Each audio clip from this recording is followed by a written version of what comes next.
Fluorescent light flickered against the sterile white walls of St. Mary's Hospital. The smell of antiseptic was sharp and unforgiving, cutting through the air like a blade. Thomas stepped through the sliding doors with oil still drying on his hands and the weight of his phone in his pocket. The message was short, but it had carved itself into his chest. Lisa, hospital. There's a video. Outside. 60 engines idled in unison, a low growl from the steel demons waiting in the cold. Their noise seeped through the walls, steady and patient. Inside, time had stopped moving. The hallway stretched ahead, pale and endless. Nurses walked quickly, not meeting his eyes. He moved past them, boots thudding against the tile, past a tray of instruments, past the scent of coffee gone bitter in a break room. His jacket brushed the wall, leaving a faint streak of grease. Linda stood in the doorway of the recovery room. Her face was a map of sleepless hours, her hands twisted together so tightly. Her knuckles had gone white. The light above her head buzzed once, like a warning. "Where is she?" Thomas asked, though he already knew. Linda didn't speak. She just moved aside. Lisa lay beneath the sterile sheets. The fluorescent light bleached her skin until she looked almost transparent. An IV dripped in slow rhythm beside her. Tape pulled at the soft inside of her arm. Her hair, usually a tangle of wild curls, lay limp across the pillow. The air smelled like plastic, disinfectant, and the faint sweetness of the strawberry shampoo she had insisted on buying. Thomas took one step closer, his throat closed. "Tom," a voice said behind him. "Dr. Patterson." White coat pressed and clean, eyes dull with the things he had to say too often. "She was brought in about an hour ago. There were traces of a sedative in her system. There's a video online. It's spreading faster than we can stop it." He hesitated before the next words. The platform flagged it for review, but the lawyer representing the boy filed an injunction. "It'll be back up within the hour. The courts are slow. The video is fast." Thomas stared at him. "Who?" The doctor hesitated again. "A name circulating. Brad Wellington. The senator's son." Thomas's jaw tightened. He knew that name. Everyone did. The boy who had walked away from a car crash last fall that left 2 students dead. The boy who had once beaten a classmate so badly he'd spent a week in a hospital bed, and whose father had made it vanish. Money cleaned everything for the Wellingtons. Money and power. He looked back at his daughter. The IV pump clicked again. The sound filled the silence like a heartbeat that wasn't hers. Linda stepped forward, her voice breaking apart. She woke up once. She asked if everyone had seen it. She said she wanted to die. Thomas bent over the bed. Lisa's small hand rested on the blanket, motionless. He wrapped his fingers around it. Her skin was cold and damp. His thumb brushed against the curve of her palm, and for a moment he remembered her as a child, holding on to the handlebars of his Harley in the driveway, laughing as the engine roared beneath her. That laughter had once filled the garage. Now it was gone, replaced by the antiseptic silence of this room. "She's going to live," he said quietly. "You hear me. She's going to live. So long she'll get bored with the world." Lisa's eyes fluttered open. They were glassy, unfocused. "Dad," she whispered, her voice a ghost. "Please don't do anything stupid." Thomas leaned closer. He kissed her forehead, careful not to touch the tape that held the IV line. His lips lingered there, breathing in the sterile air and the faint scent of her hair. "I won't do anything stupid," he said softly. He paused. His eyes hardened. "I'll do something smart." Her hand trembled once in his, then went still. She drifted back into the darkness of sleep. Linda stood behind him, hands pressed to her mouth. "Tom," she said, voice trembling, "what are you going to do?" He didn't answer. The doctor murmured something about tests, about protocols, but the words came from far away, muffled under the roaring in Thomas's ears. The law would write reports. The courts would meet, the senators would make calls, and somewhere, a boy named Brad Wellington would laugh with his friends, because he knew that his father owned the world. Thomas turned toward the hallway. The wrench he had been using in the garage was still in his pocket, cold against his thigh. He slid his hand into the jacket, his fingers wrapping around the handle. The serrated edges pressed into his palm until he felt the sting of metal, not a tool for fixing engines anymore, a tool for fixing mistakes the world refused to correct. He stepped out into the corridor. The walls hummed with electric light. A nurse passed him, clipboard tucked against her chest, eyes darting away. He walked past her without a word, the weight of the wrench growing heavier, more certain. In the waiting area, a police officer stood by the door, yawning, unaware of who Thomas was. The man glanced up, offered a half-hearted nod, then went back to his phone. Thomas's boots echoed down the hall, measured, deliberate, each step slower than the last. He stopped by the vending machine. The reflection in the glass showed a man he barely recognized. Jaw tight, eyes burning, oil still smeared along one cheek. Behind the glass, rows of candy bars waited for someone with change and patience.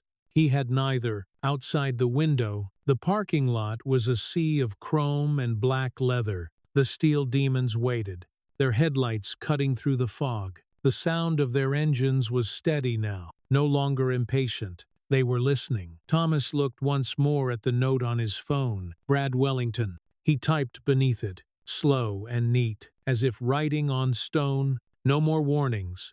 He slipped the phone into his pocket and pushed through the glass doors. The night met him with a slap of cold air. Exhaust fumes curled around him, mixing with the hospital's fading sterility.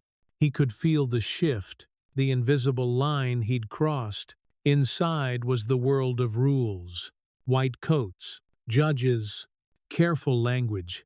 Outside was his world, the road, the brotherhood, the code that didn't ask for permission. Tank, his vice president, sat astride his Harley at the front of the line. When he saw Thomas, he killed the engine, one by one. The others followed, until the only sound left was the echo of cooling metal. The silence that followed was louder than any roar. Thomas walked between the bikes. Their headlights painted his jacket in hard white lines, like searchlights, finding their target. He stopped at the edge of the line and turned to face them. 60 faces watched him from the dark. Men who had bled beside him. Men who had buried brothers in unmarked dirt. "Lisa's alive," he said. His voice carried across the parking lot. But what they did, they made it public. They made it a show. Tank nodded once. "Slow. We know the name." Thomas exhaled through his nose. Smoke in the cold. Brad Wellington, senator's son. Same kid who walked away from the crash last fall. A ripple moved through the crowd, quiet and furious. They all knew what that meant. Thomas's hand brushed the wrench in his pocket again, just to feel it there. "The law's not coming," he said. "Not for him, but we are." No one spoke. They didn't need to. He looked back toward the hospital window. Through the glass, he could just make out Linda's shape beside the bed, the curve of her head bent toward their daughter. For a moment, something soft tried to surface inside him, something like hesitation. Then he felt the cool bite of steel in his hand, and the thought dissolve. He turned to Tank. "Get Snake. Tell him to start digging. I want everything that boy's ever touched. Phones, cloud, files. We find proof. We burn it into the world before they can bury it." Tank gave a single nod and swung onto his bike. The engines came back to life, one after another, the sound rolling through the lot, like thunder caught in a canyon. Thomas stood still in the middle of it all, the cold wind pressing against his face, the rumble of the machines shaking the air. He felt the promise he had made to Lisa still burning in his chest. Sharp and clean. "You're not going to die, baby," he murmured, the words swallowed by the roar. "But someone is—" Then he mounted his Harley, turned the key, and the engine came alive beneath him. The headlights of 60 bikes aligned behind him, beams cutting through the fog. Together, they rolled out into the night, a convoy of steel and fury. The hospital lights faded in the mirrors until they were only a memory. In the silence between the engines, Thomas heard the echo of the wrench shifting in his pocket, a small, metallic reminder of what was coming. He didn't look back. The road ahead was waiting, black and endless. And justice, his kind of justice, had already begun. The convoy left the hospital like a needle pulling thread through a torn seam and tied the city shut behind it. Wind worried the edges of Thomas's collar and brought the taste of cold metal and old rain. He rode at the tip, headlight, cutting a narrow river through sleeping blocks, where the only witnesses were street lamps and stray cats.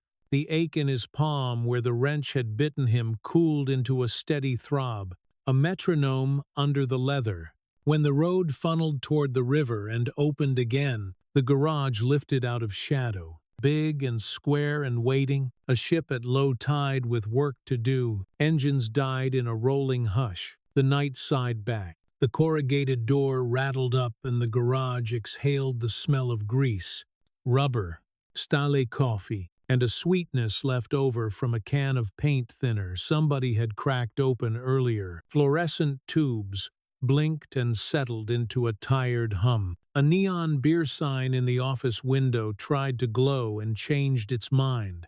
The place felt like a chapel that had learned to keep its voice down. Snake sat at the metal desk, with 2 monitors spilling pale light across his knuckles. One ear cup of his headphones hung loose, the cable draped like a question mark. A desk fan buzzed at his shin, alive with a small and nervous life. He did not look away from the screen when Thomas came up beside him. He smelled like solder and bad coffee, and the inside of a warm circuit. "You got a name," Snake said. "I did," Thomas answered. "Say it." "Brad Wellington." Snake's hands woke. Keys chattered in crisp bursts, more tendon than finger, more habit than thought. Windows bloomed and collapsed. A login page flashed. Then a gate with a proud crest. Then a smug banner that did not stay long. The screen split. A progress bar appeared, shy, and then dared itself forward. On the second monitor, a terminal window scrolled a river of white strings, neat and ruthless. The room seemed to brace itself. Tank took the wall near the bay door, shoulder to cinder block. Patient. Razor rolled a stool under the light and sat like a catcher settling into a stance he trusted. No one said a thing. Even breath felt like a spill you might have to wipe up later. The progress bar skipped, hesitated, jumped again. A folder map unfolded. Parties, wins, keeps, untouchable. Snake's cursor floated and chose. The room changed when the thumbnails opened. Even Dust hung still, as if it understood.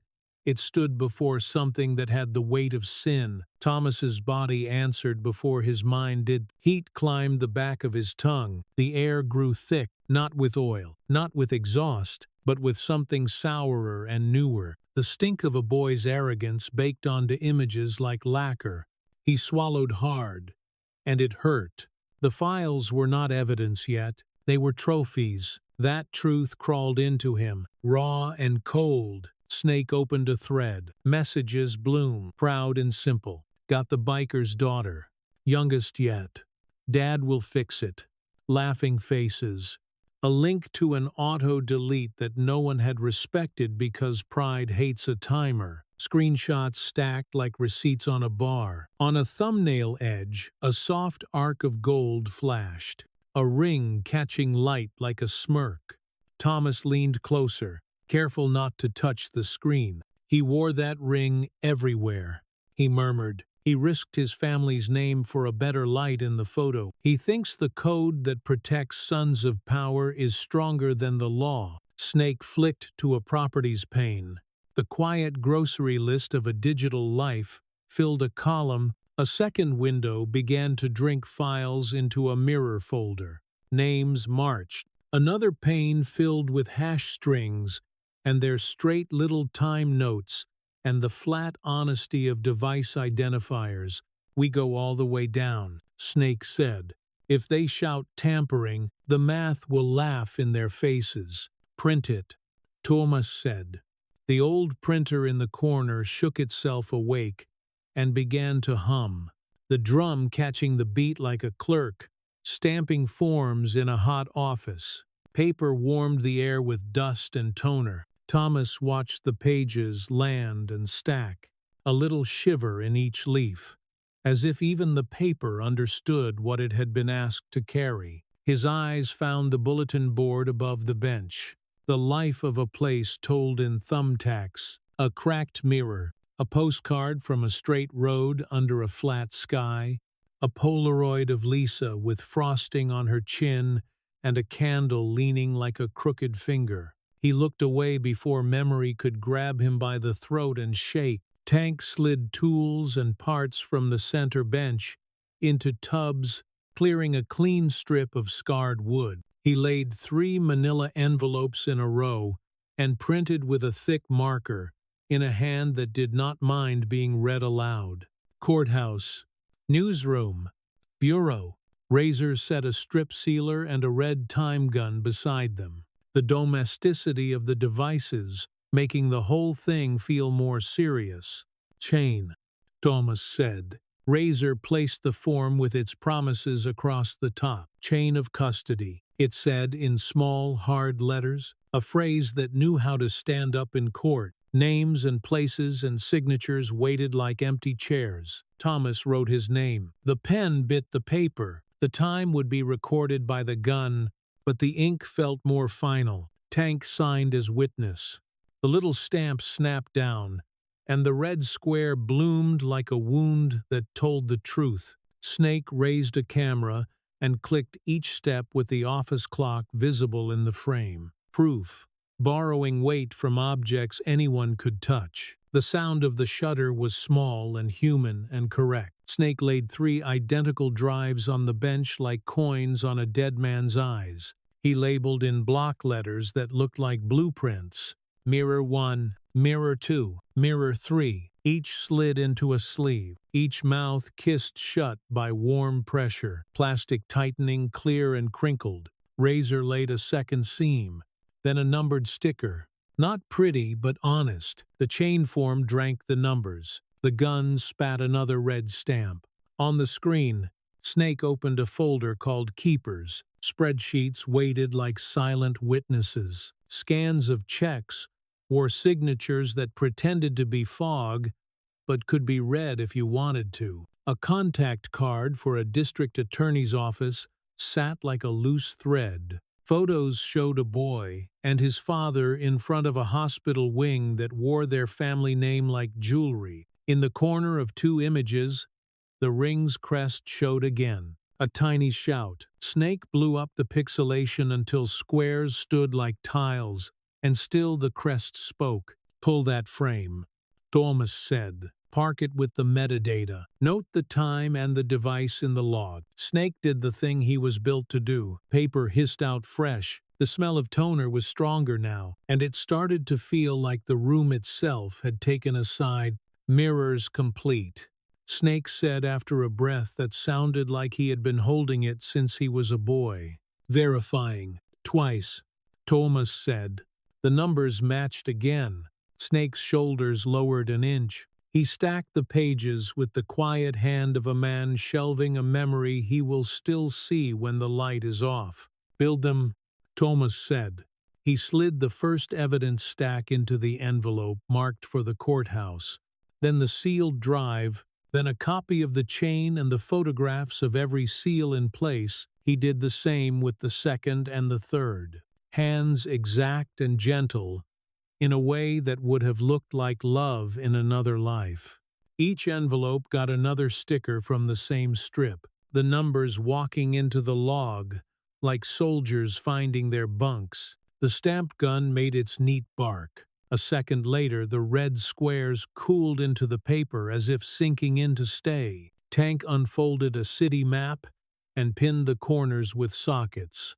He traced lines the way a man traces a scar. Courthouse by first light. West entrance. No press door. Newsroom to the alley slot. The weekend desk clerk, who opened early for the morning show and did not ask questions, with cameras pointed at her. Bureau window at the annex. Intake, stamp, and seal. Simple as church. Two prospects filled the doorway because the word had been thought and not spoken. Thomas looked at them. They were too young and trying not to be. He handed each an envelope and a camera small enough to swallow in a fist. Batteries wore times in black marker that did not tell the whole truth but told enough. Snake synced the cameras to the office clock, lifted each once and set it down like a blessing. No the tours, Thomas said. No speeches. The last stretch, keep the lenses running. If someone tries you, place the envelope on the ground and read the chain number. Then walk. We are not the story. The paper is. They nodded, taut with purpose, with fear dressed as spine. Thomas softened 1 degree. You can be afraid, he said. You just cannot be sloppy. Razor moved to the door and checked a canvas bag that had been waiting since the world was young. His thumb rubbed a seam where zip ties nested. Under them, a jammer unit rested like a heart with no rhythm.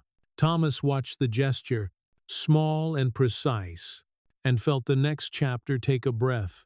Evidence secured. Now for the arrest. Snake's window held a draft message, whose cursor blinked like a small lighthouse. This is a confession you can verify, it said on the first line. Thomas shook his head. Nothing sent until everything land. He said, no warning, no posture. Snake closed the draft. His finger found the kitchen timer and pressed it back to 0. A little ritual of clean starts. Thomas folded a fresh copy of the hash list. He tucked the paper into the inner pocket where a holster would ride on another man. He felt the cool rasp against his rib, legal on one side, steel on the other. The jammer would do its quiet work in the dark. He hoped the jammer would work better than the law had. The garage door knocked once in a stray gust.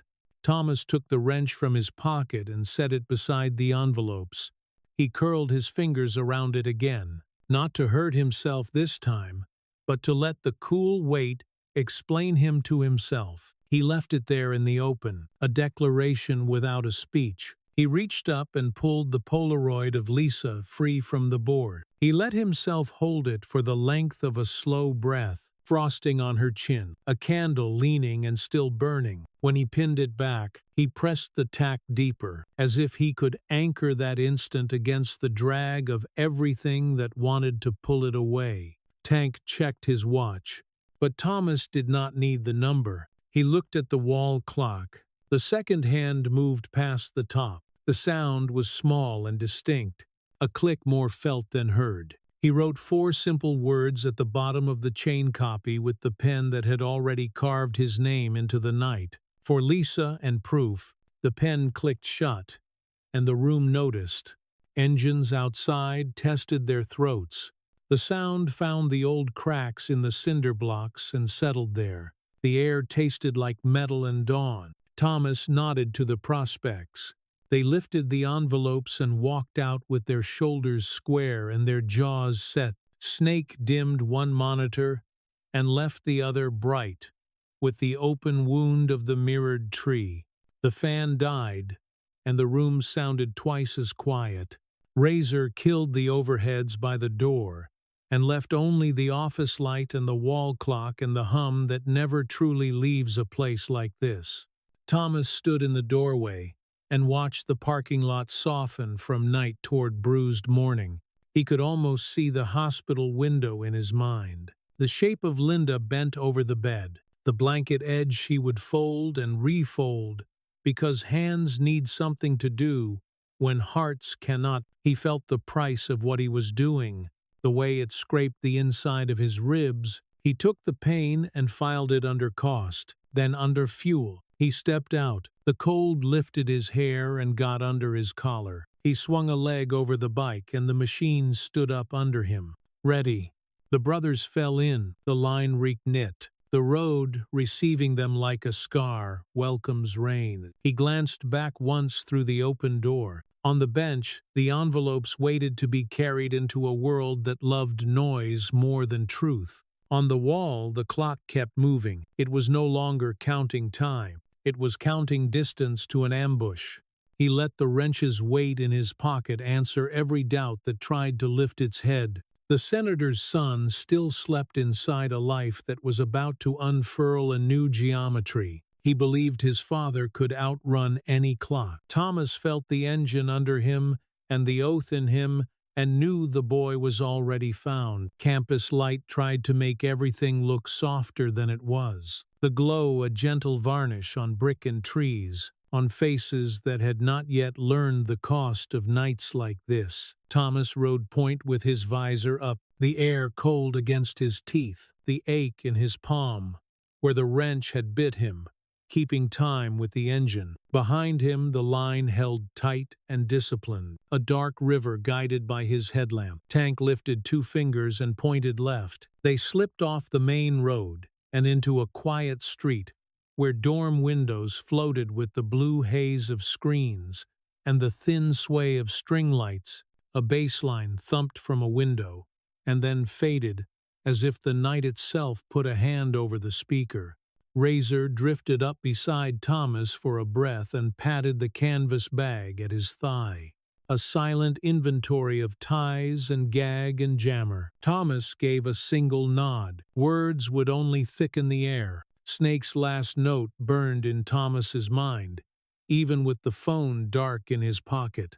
The file named with a smirk, the time marked in world time, the ring flashing in a corner like a lazy sun. Proof had a face and a habit of standing in the wrong light.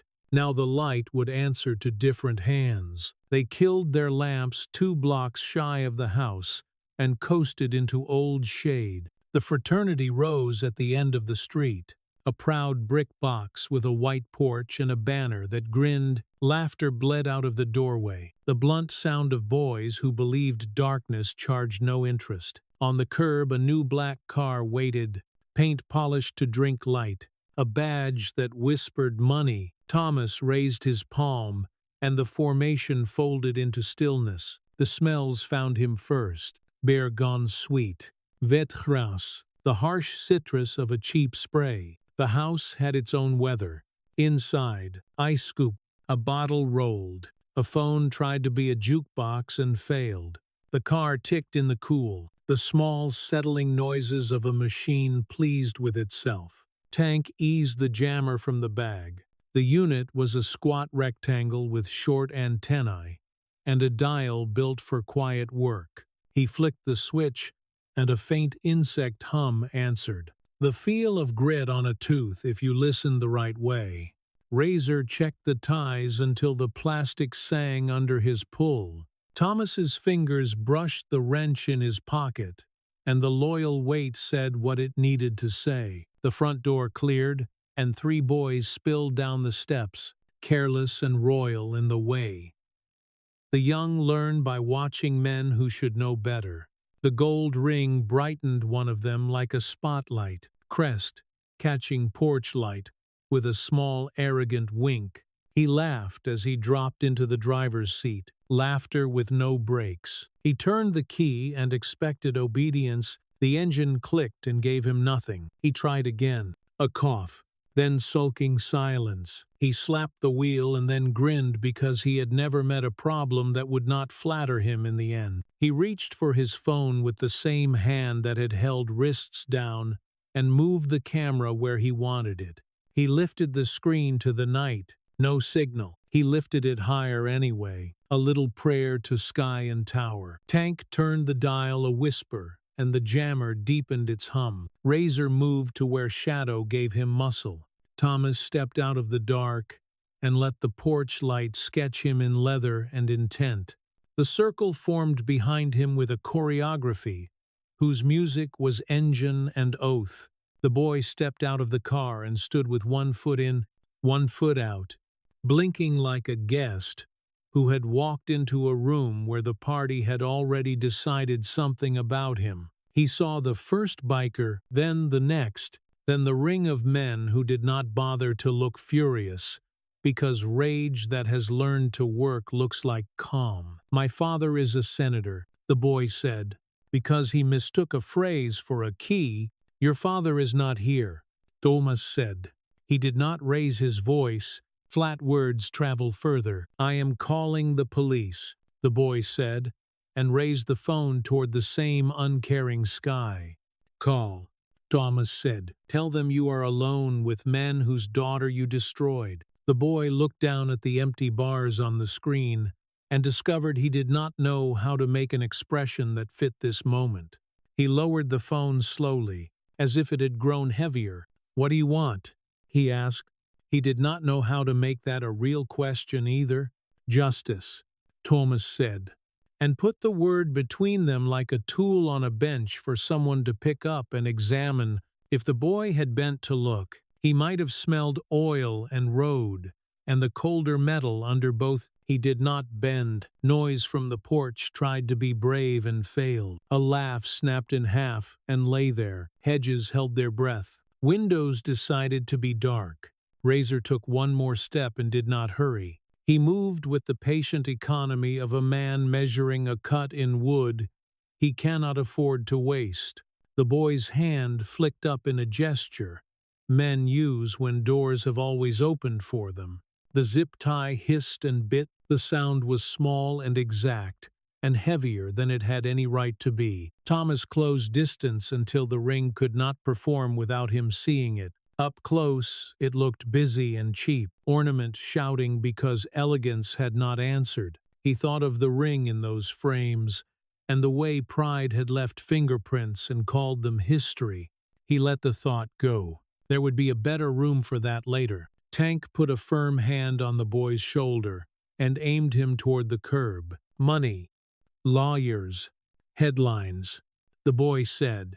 Nouns thrown like coins at a toll. The men did not move. A sedan turned onto the street, saw the circle, and forgot why it had come. It drifted away with the guilty quiet of a witness who does not want the kind of memory that wakes you at dawn. A shade lifted 2 inches in a window and stayed there. Thomas did not look up.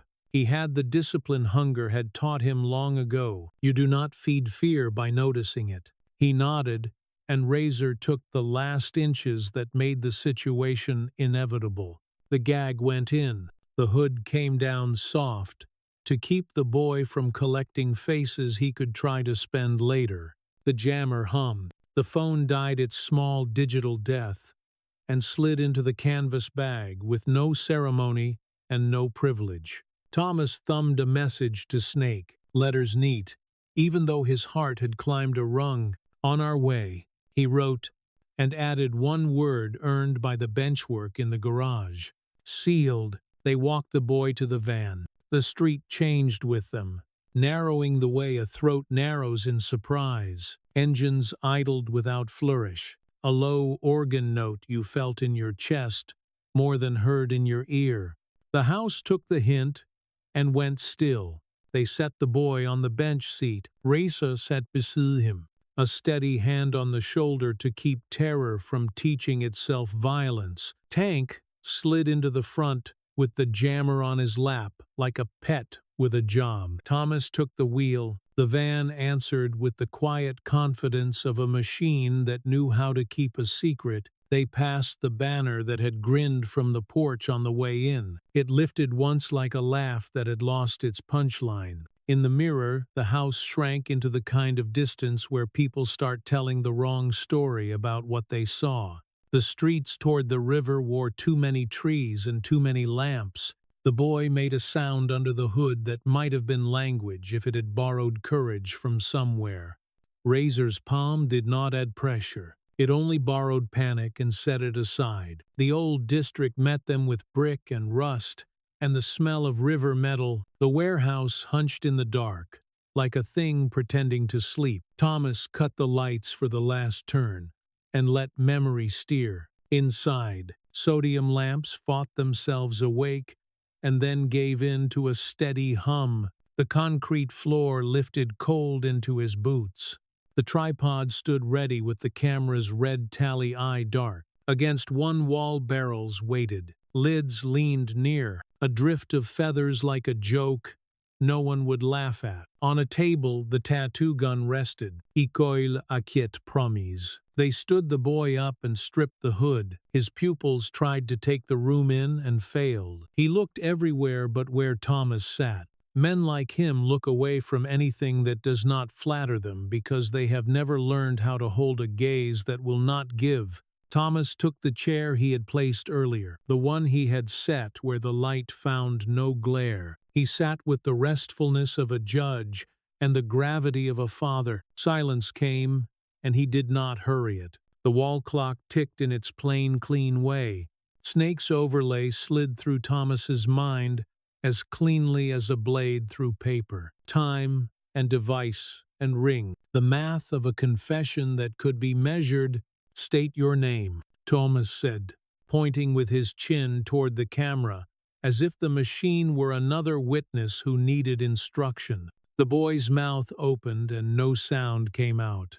Thomas waited. Waiting is a discipline the road teaches, and a mercy that feels like pressure. The name arrived thin and then held. Thomas nodded, as if the boy had passed the smallest test. Again, Thomas said. The second time came louder and no braver. Thomas angled his head. Razor flipped the switch. The red light woke like a small sunrise. The clock answered with its steady metronome. Indifferent as law and as necessary, the lens watched. The room breathed. Outside, the city's edge began to pale at the seam where night meets the day that will insist on seeing what it needs to see. In here, the plan stood on its own legs. The circle had closed. The silence had been earned. The name was learning what it weighed when tuxedos and banners and porch lights were not doing the heavy lifting. Thomas leaned forward until the boy had no choice but to find his eyes.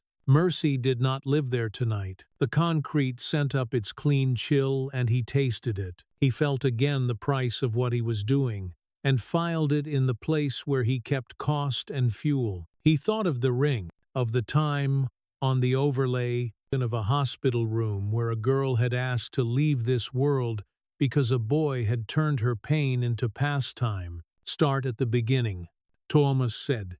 Use the right words. The red light burned steady and small, a patient eye in the warehouse gloom. Thomas felt the concrete's cold climb into his shins and keep his pulse measured. He kept his hands quiet in his lap, wrists loose, voice even.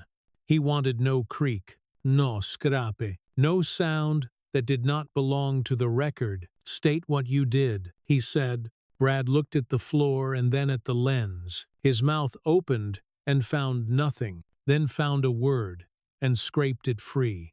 Say it again, Thomas said. Use the right words.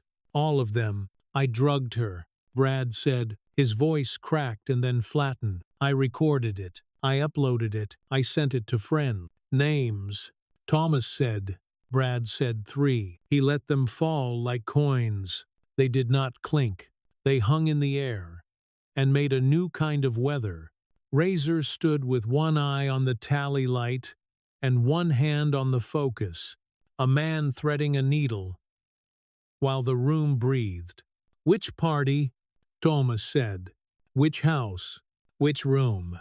3rd floor. Back bedroom, Brad said. He gave the date and the hour, and his own voice trembled when he heard the time match what he knew lived in someone else's ledger. Thomas did not reward the answer. He took it the way a clerk takes a form and stamps it and slides it on. Who bought the pills? Thomas said. I did, Brad said. Online. Delivered to the student center boxes. Where did you keep the videos? Cloud storage, Brad said, saying the domain like a compliment to himself that now sounded foolish. Phone backups. Laptop, external drive, top drawer. Passwords, Thomas said. Brad hesitated the way. Habit hesitates before it dies. He said the string, letters and numbers, and a lame joke about his ring that had never been funny. Not even to him, Razor repeated it back. Slow, exact, then nodded. How many? Thomas said, 43. Brad said. He said it again when the quiet did not let him escape with a whisper. The bile rose in Thomas's throat, and he pressed it down with the same discipline he used to hold a line through gravel. Rage would waste seconds. The clock on the wall moved in clean little clicks and would not forgive waste. Who helped you? Thomas said. I did it. Brad said. Alone. Who protected you? Thomas said. Brad stared at the clock, as if numbers might stand in for names. My father, he said. His office. His friends. Names. Thomas said. The tone did not change. The pace did not change. The question was a metronome. Brad started with a staffer, then a fixer, then a cop who called before raids, then a prosecutor who drifted cases into fog. He said amounts beside some, numbers hidden in memos for consulting and speaking and charitable thanks that moved like grease through a machine. Times, Thomas said, tie them to something that breathed. Brad gave dates and places. A golf weekend, a fundraiser under a tent where the lights were golden dots and the grass smelled cut and wet. A hospital wing dedication where he had shaken hands until his palm hurt. Afternoons, midnights. The morning text that said, clear your phone, followed by the voice that said, you are covered. Thomas listened for a lie and heard none. He knew the tiny edge a lie leaves in a man's breath. Here there was only the flat march of a ledger, speaking through a mouth that had run out of swagger. The ring. Thomas said, why did you wear it in the frames?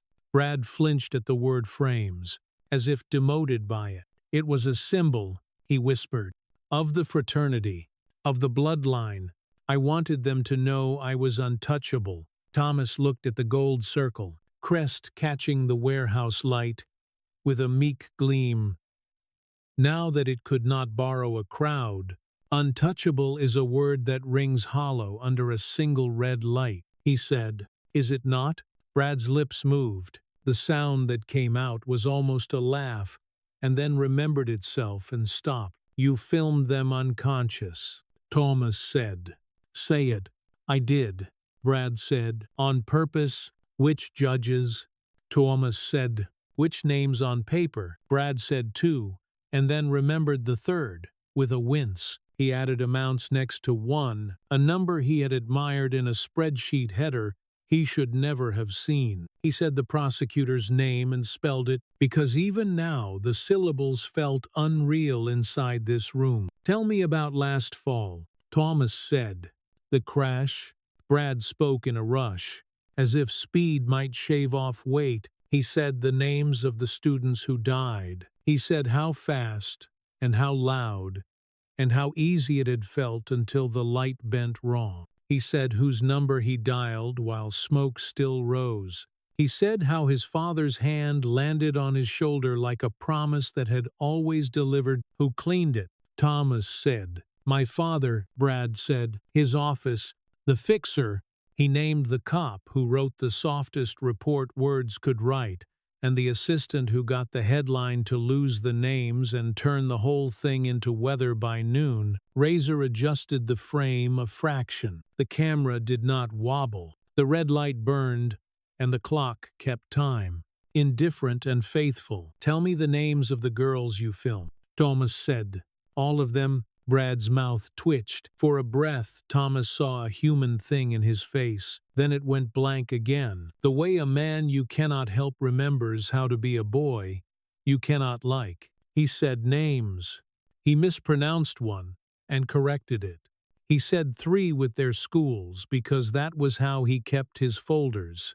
He said the youngest last, the way he had saved the worst for his own dessert. Say my daughter's name, Thomas said.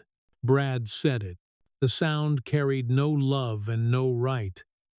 And still it lived in the air now, and the record kept it. Thomas, let it be evidence, not insult. He felt something shift inside and settle into its slot. Tell the camera what you said to your friends after, Thomas said. Brad licked his lips. I bragged, he said. I said I got the biker's daughter. I said youngest yet. I said my father would fix it. Thomas breathed once and let his gaze drop, then lifted it. He signaled Razor with the smallest move. The frame widened a touch until the wall clock and the boy's face and the lip of a drum shared the image. Who did you pay? Thomas said. Give me the order. And a number fixed to a date. Brad gave 3. He gave 2 more when a holiday jogged his memory. He named an account that washed a dirty word into clean. He spoke a memo line so bland it sounded like an apology. Your father, Thomas said. Tell the camera what he told you to think about law. Brad stared at his shoe. He told me the law was a conversation, he said. Or a receipt? Thomas asked, voice flat as a table. Brad's eyes watered, and for the first time his voice came from a place below his throat. He said the conversation had a price.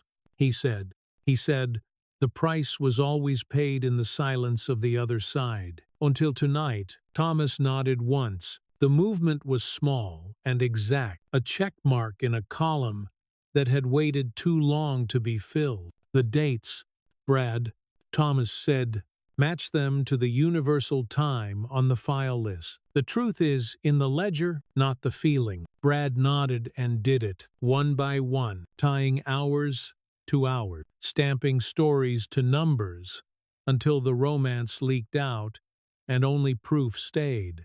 Across the room, Tank lifted a lid. Warm tar smell rose thicker now, sticky and dark, the scent of summer roofs and underpass heat and work that stains. He picked a handful of feathers from the sack and let them slip from his fingers, drifting slow through the light. The smell was cloying and wrong, like death pretending to be perfume. Brad swallowed, and the sound was loud in the disciplined quiet. He tried to straighten, as if posture could reverse gravity. The ties corrected him. Thomas leaned forward. The red light reflected twice in his eyes. For the record, he said to the camera, Mr. Wellington has now confirmed 43 victims.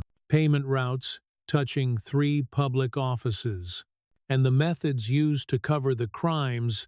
This recording is time-matched to the universal timestamps in the mirrored files and sealed by chain with the previous evidence. He paused one beat. He let the clock tick once. It ticked obligingly. He looked back to Brad. The ring still flashed, because it did not know how to stop.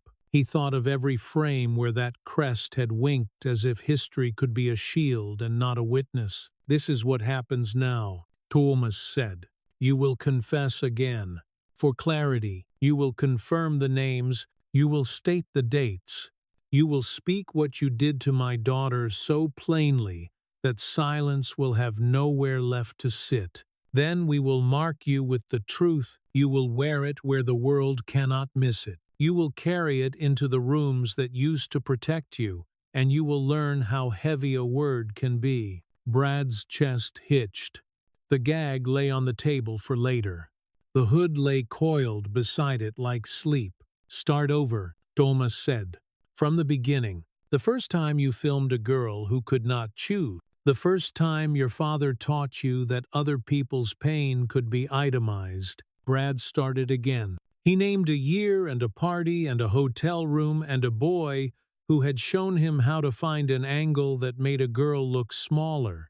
He spoke about the bright heat that had moved through him the first time he learned power could be captured and replayed. He told the story of boys cheering and calling it a win. He admitted the moment he had understood that lawyers and senators could make a scream into a scheduling note. Thomas listened without mercy and without pity. He caught names and times and places and methods and amounts. He built the path from this chair to a courtroom, and past it to the screens and desks and hands that would have no place left to hide once this chain closed around them. Razor lifted a hand. "We have it," he said, "clear and clean." Thomas stood. The chair did not complain. The plan stood with him. He walked to the table where the stencil lay. Heavy card with a word cut clean. He ran his thumb along the edge. Not to test the knife work, but to feel the shape of what was coming. He set it down with care, as if laying a marker on a grave he meant to visit again. He looked at the door. Dawn had begun to draw a pale line along the hinge. The day would come in soon, and make liars of anyone who tried to pretend they had not seen the truth. He looked back at Brad and saw a boy who had mistaken a ring for immunity and a father's voice for law. He felt the cost bite at him again, a pull-like tide, and he accepted it. Cost was fuel. Fuel was forward. "We are going to make sure the world knows," he said, eyes on Brad. "Not the lens, not from rumor, from your own mouth, from the marks, from a chain no one can unhook." He lifted a finger. Razor eased the camera closer until the frame held the face, the clock, the curve of the drum, and the ring that would not stop glinting. The circle tightened the way a hand closes. "Say it again," Thomas said. "All of it. Then we seal the lesson onto your skin. The only thing you will ever inherit is that word." The room had learned the rhythm of the red light and the clock, two patient instruments that did not tire or forgive. Thomas kept his hands folded to keep his pulse inside them. The ache from the wrench bite had cooled into a steady throb, a quiet metronome reminding him why he was here. The ledger was spoken. Now the lesson would live where it could not be erased. Tank lifted a lid, and the breath of warm tar rose, sweet and heavy, the scent of rooftops at noon, and the undersides of bridges after rain. Heat loosened the remaining chill, and left a tack in the air that clung to thought. A burlap sack of feathers waited with church hush. Razor woke the machine on the table. The coil sang a small electric hum that crawled along bone. He bled the needle on a scrap until the ink ran honest. Thomas stepped behind the camera for a blink to confirm frame and facts. The wall clock held its corner, second hand sweeping with the calm of a tide. The lens held Brad's face, gray with fear and the slow arrival of consequence. The lip of a drum shone at the edge, a black crescent. The ring on the boy's hand flashed once, and then seemed to learn shame. Thomas sat without a scrape. He moved like a gavel falling. "Start with the names again," he said, voice low, "and even then say what you did to each and where you kept the proof. We are closing the chain." Brad spoke. He tripped, corrected, tripped again.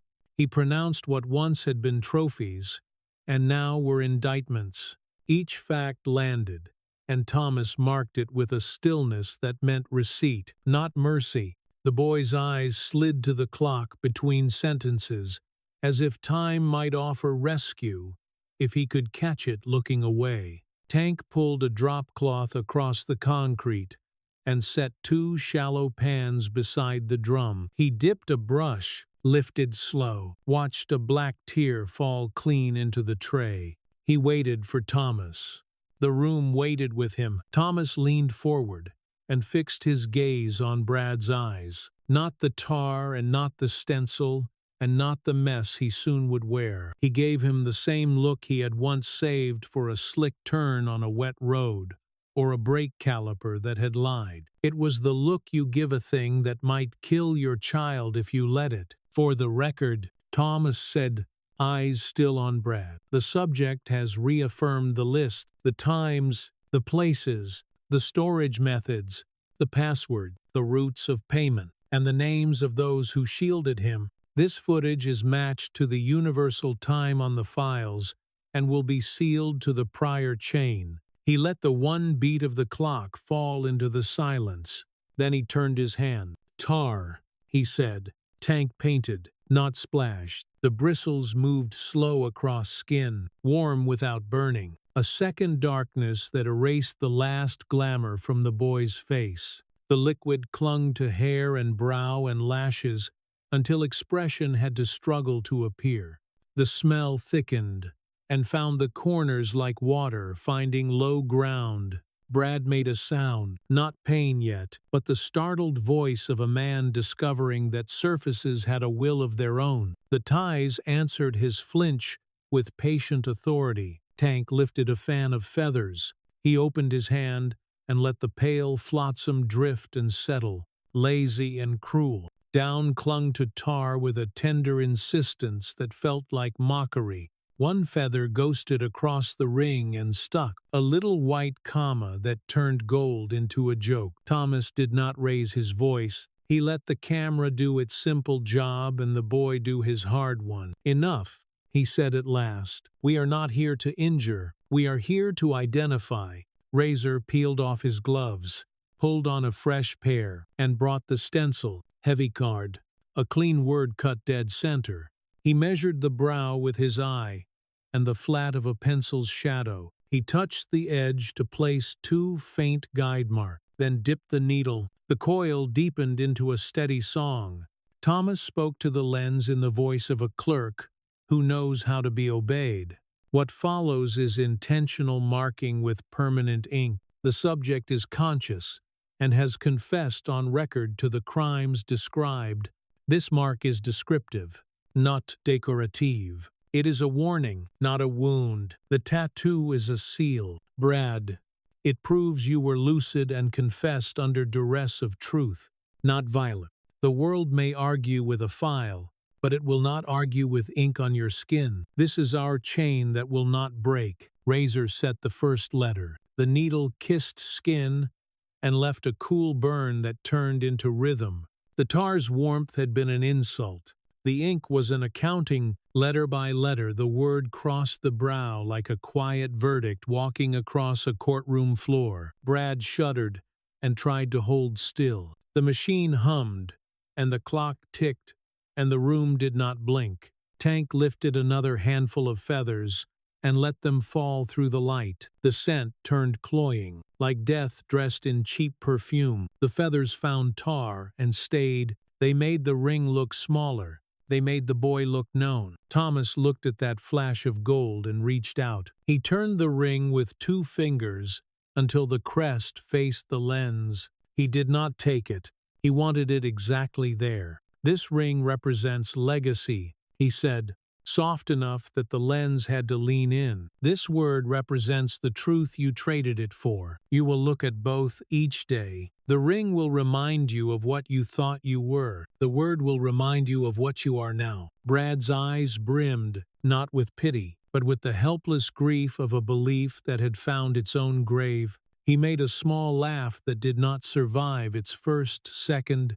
Razor lifted, wiped, and went back to darken a stroke. No flourish, no drama, only legibility. When he stepped aside, the words stood out even under tar and down. Stark, simple, a sign you cannot walk past without reading. Thomas draped a clean towel across Brad's shoulders, held it for a breath, not as mercy, but as witness. Then he removed it and set it aside. "For the record," Thomas said, "the mark has been applied." He read the time and the chain and the seal as if he were standing at a counter under a flickering light. He looked at Brad again. "Say your name." He told him. Brad did.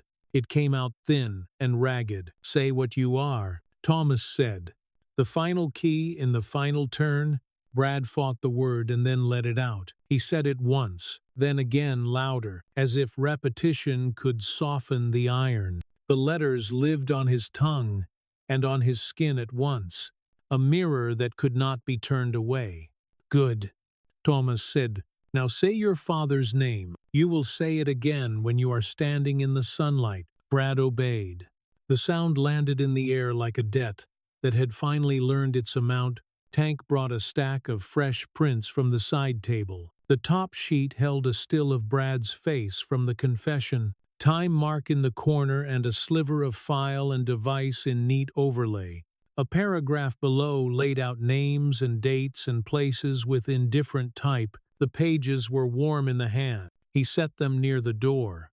The top sheet curled as if it wished to rise and walk. Thomas stepped to the stack and placed a palm on the paper. "Each sheet is a shot," he said. "We do not shoot to kill. We shoot to wake a city. It is time for the code to walk in daylight." Razor slid copies into a messenger bag. Tank prepped a bucket of paste, rolled a brush along the rim to catch drips. The room shifted from ritual to mission, from bench to street, the way a ship tilts toward open water. Thomas moved back to the camera and stood behind it like a witness swearing an oath. "For the record, this footage will travel with the ledger and the chain and the sealed drives. Copies will go to court, to the newsroom, to the federal desk. Stills and transcripts will go to public channels. There will be no warning, only the truth." He stepped around the lens and faced Brad head on. He kept his voice level. "Look at me," he said. Brad did. Feathers quivered, ink shone, gold dulled. "You will leave this room carrying the truth you wrote with your mouth and with your skin," Thomas said. "Every mirror will repeat it. Every door will remember it. When you forget for a second, sunlight will remind you." Brad sagged. A breath broke. The ties held. Thomas gave the smallest nod. Razor tapped save and rolled a clean file with the same clock in frame.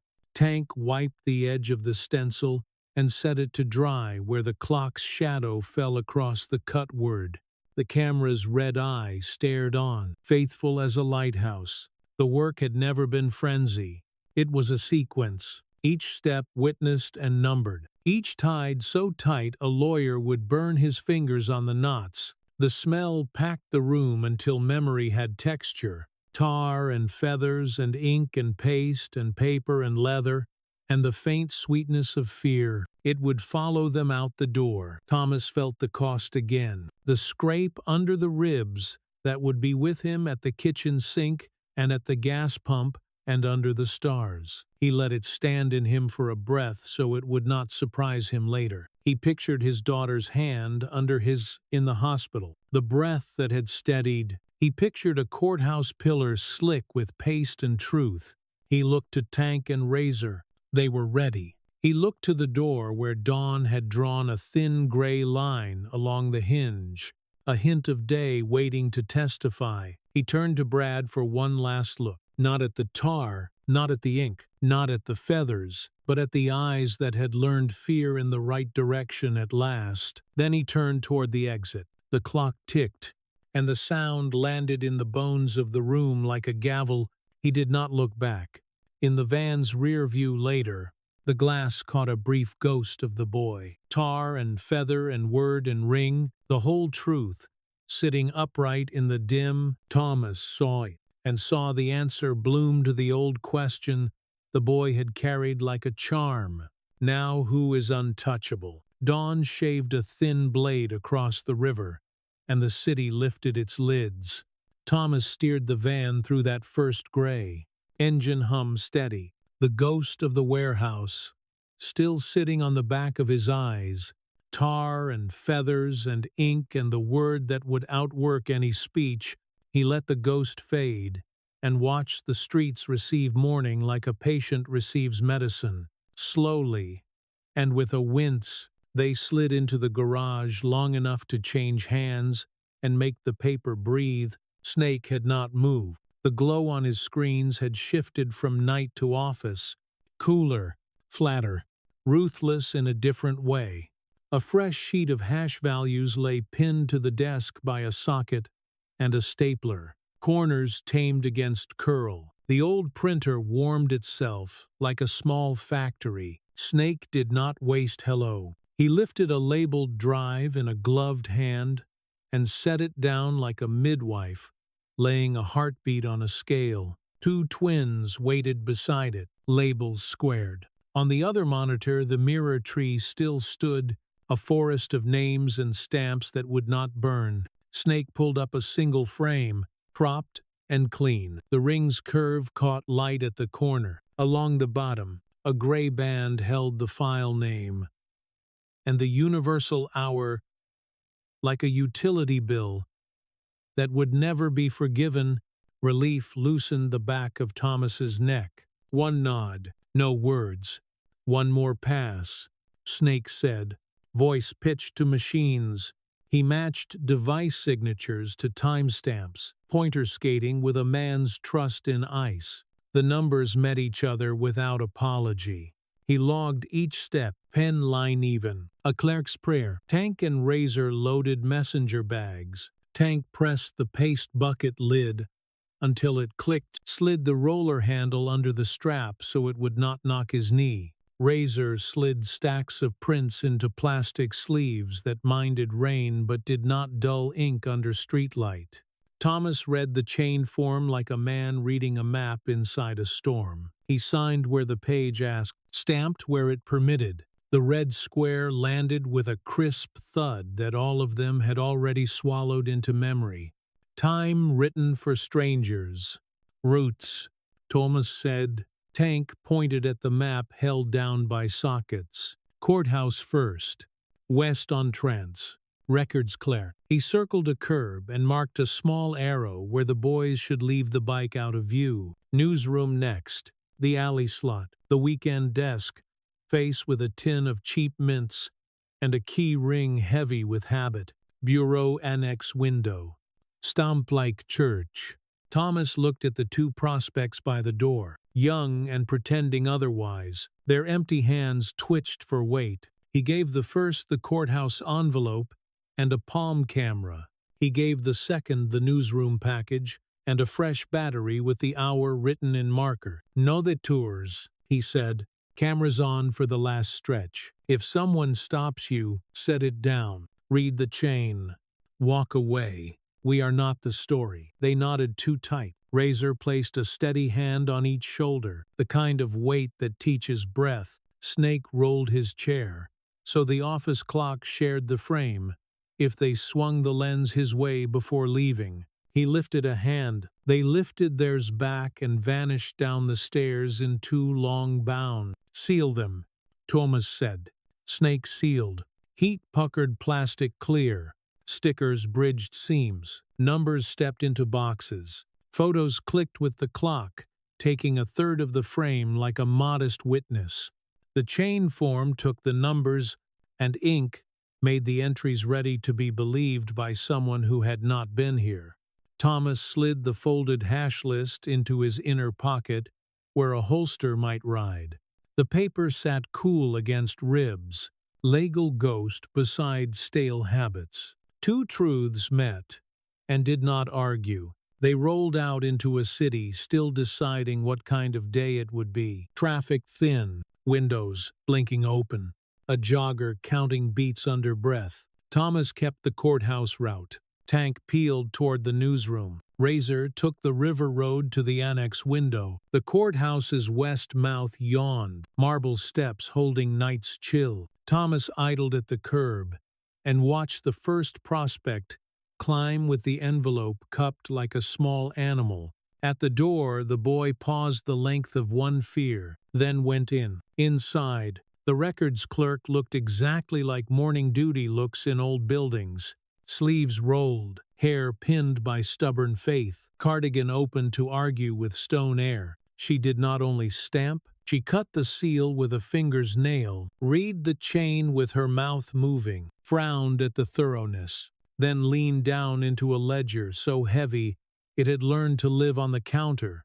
She wrote the seal number by hand, slow and exact, because rules had caught her by the wrist and turned her toward the truth. The camera caught the bridge of the sticker, the punch of the timestamp, the wall clock agreeing without drama. The boy wrote the receipt number on his palm, then into his phone, Then again. A prayer against rain and adrenaline. Thomas felt relief. Enter and stand at attention, not relax. He swung the van around and met the kid on the steps. The slip shook in a young hand. Thomas touched it with 2 fingers, and the tremor quieted.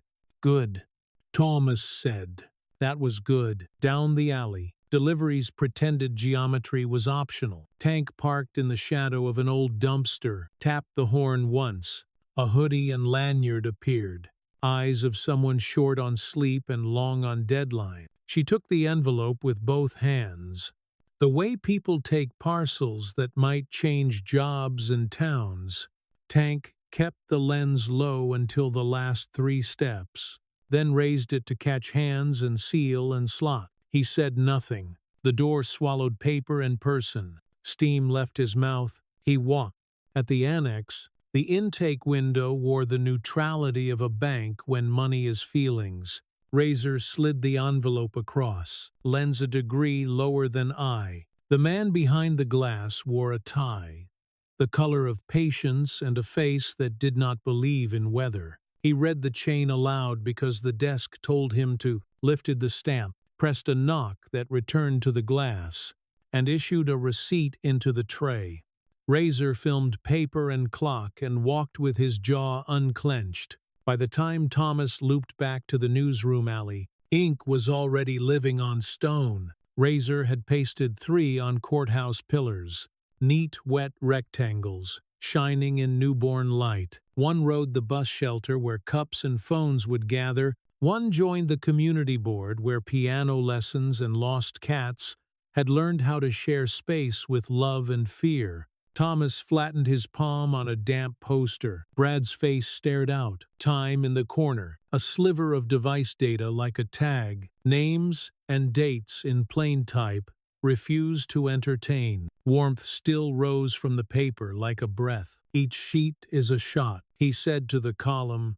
And the morning, we are not shooting to kill, we are shooting to wake. He turned his head and saw a judge on the top landing, robe open at the throat, collar crooked from hurry. The judge stood long enough to become a witness and then went back inside. Beside the doors, a young lawyer smoked with a green face and hands that would not settle. He slid a heavy ring off his finger and hid it in his pocket, eyes flicking from the poster's gold circle to his own bare skin, as if a mirror had shouted. Snake's text buzzed.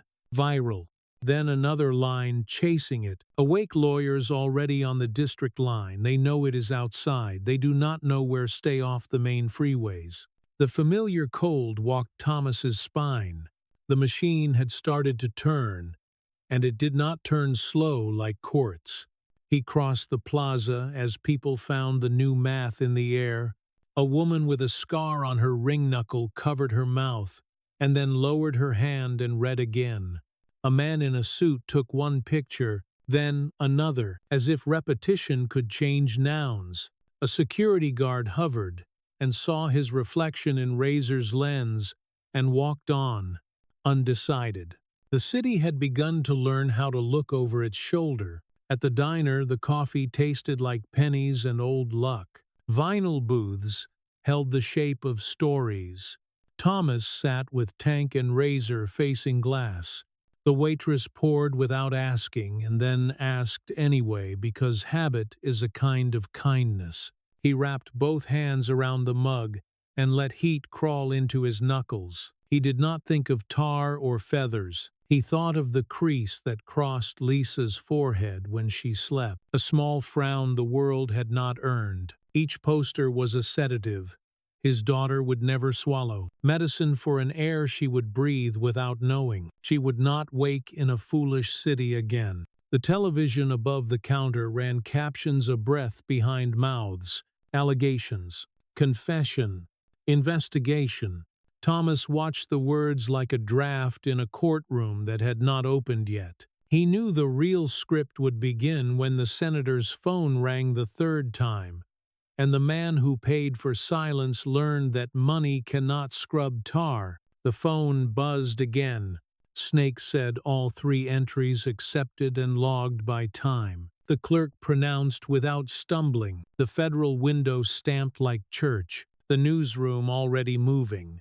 Thomas said good and hung up and watched the courthouse steps. The judge had gone in. On the threshold, a clerk held a file and hesitated, as if a door had changed weight. She went inside, and the door fell shut, with a sound that thought about finality.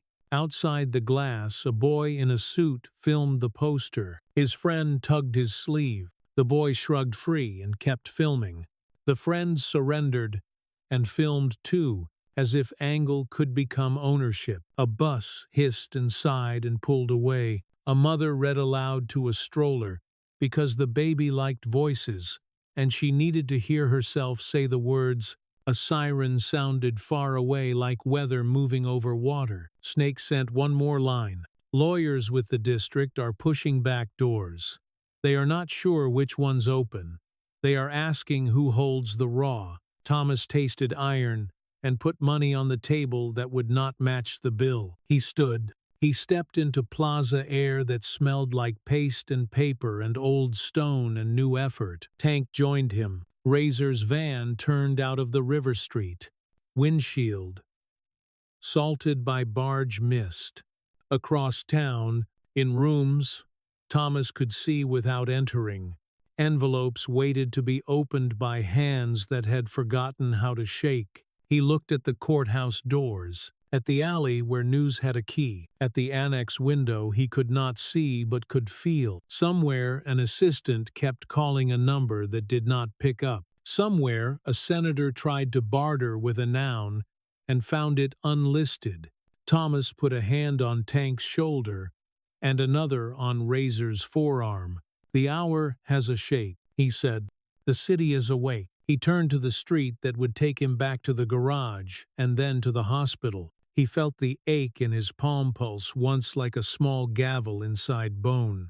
In the van's rear view, the poster lifted at one corner and laid itself flat again, ready to hold. The news crawled across the silent television window, said developing, and then said a name, and then said the number of the girls.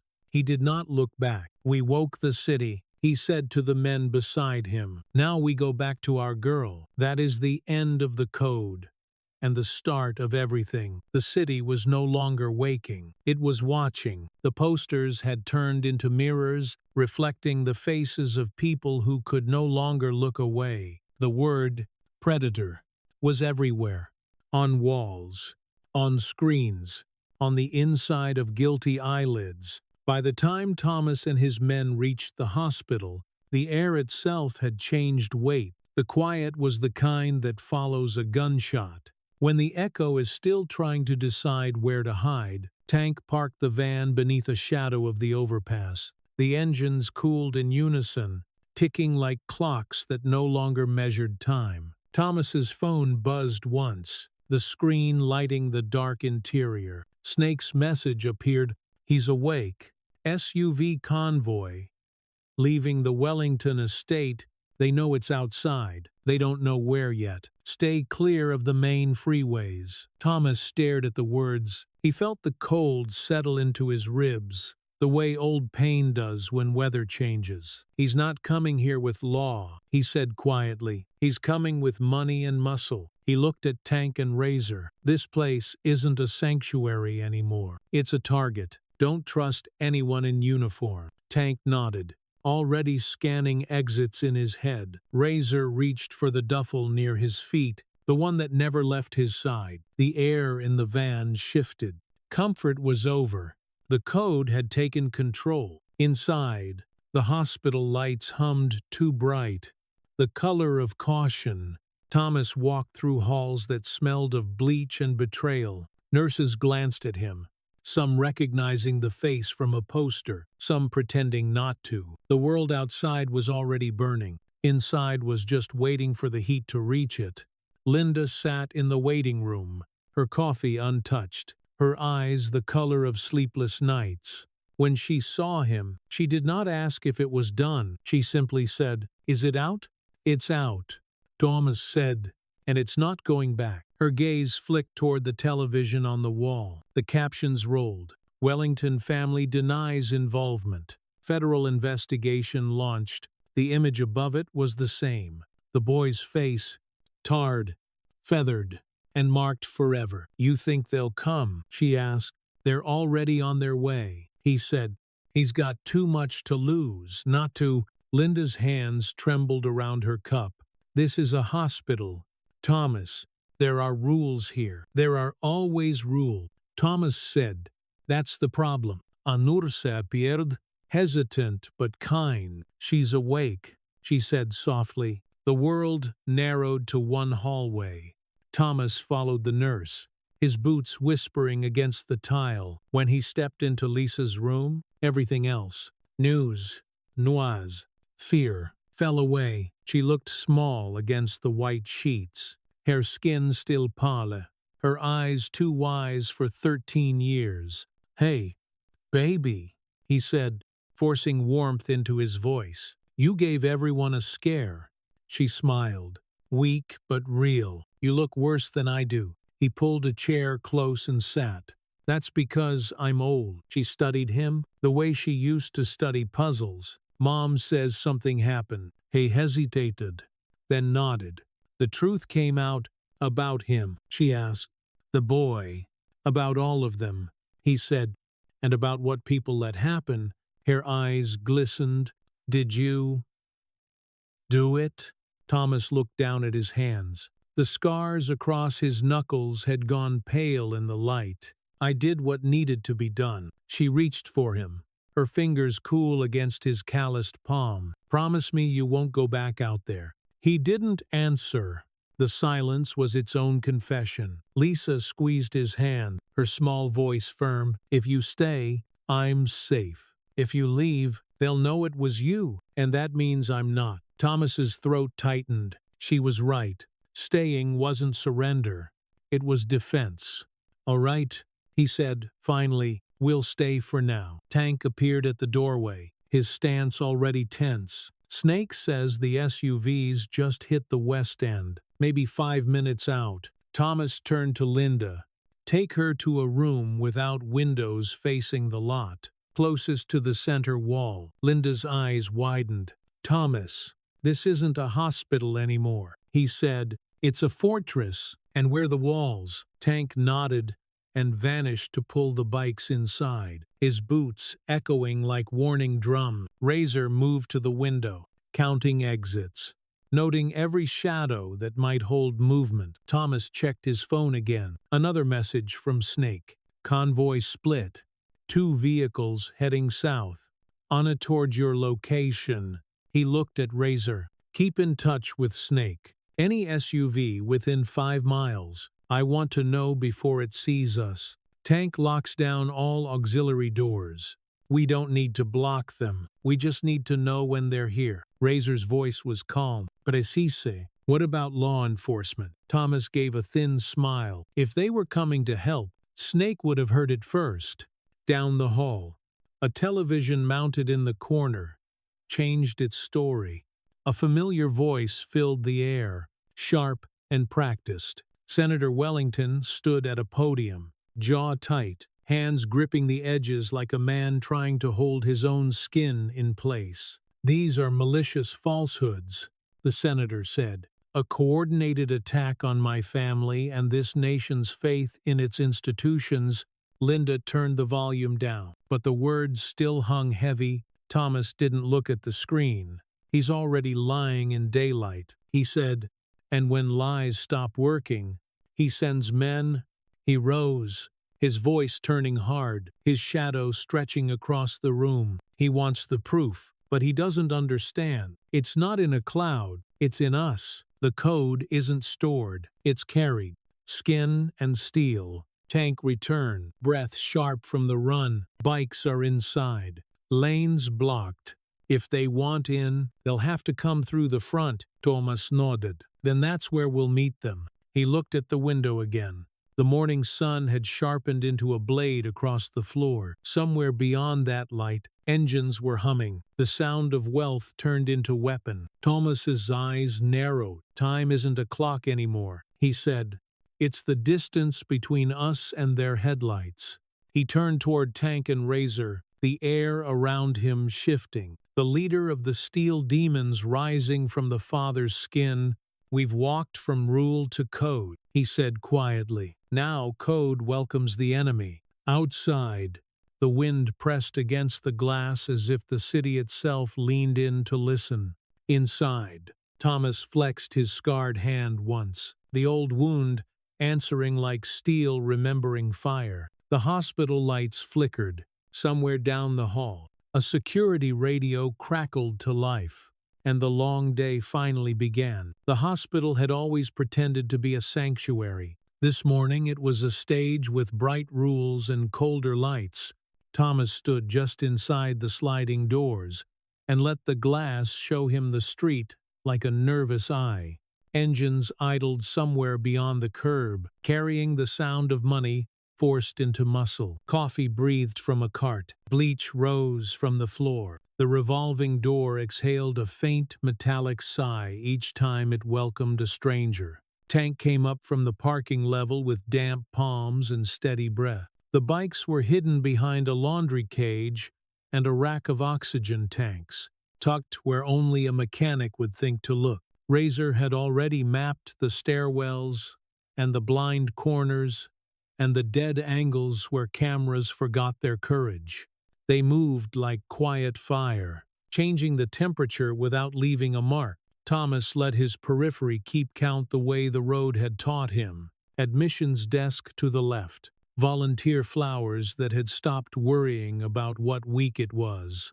A cafeteria line that meandered and then broke. A television mounted high that tried to sell the day as weather. He did not look at the screen. He had learned not to feed lies with his own eyes. His phone tapped against his ribs in the rhythm he and his men used when words were a bad idea. Snake had written that the convoy had split, that one line of steel headed toward the courthouse, another toward the annex, another toward them. Law channels muttered, but no order had found its way into a sentence.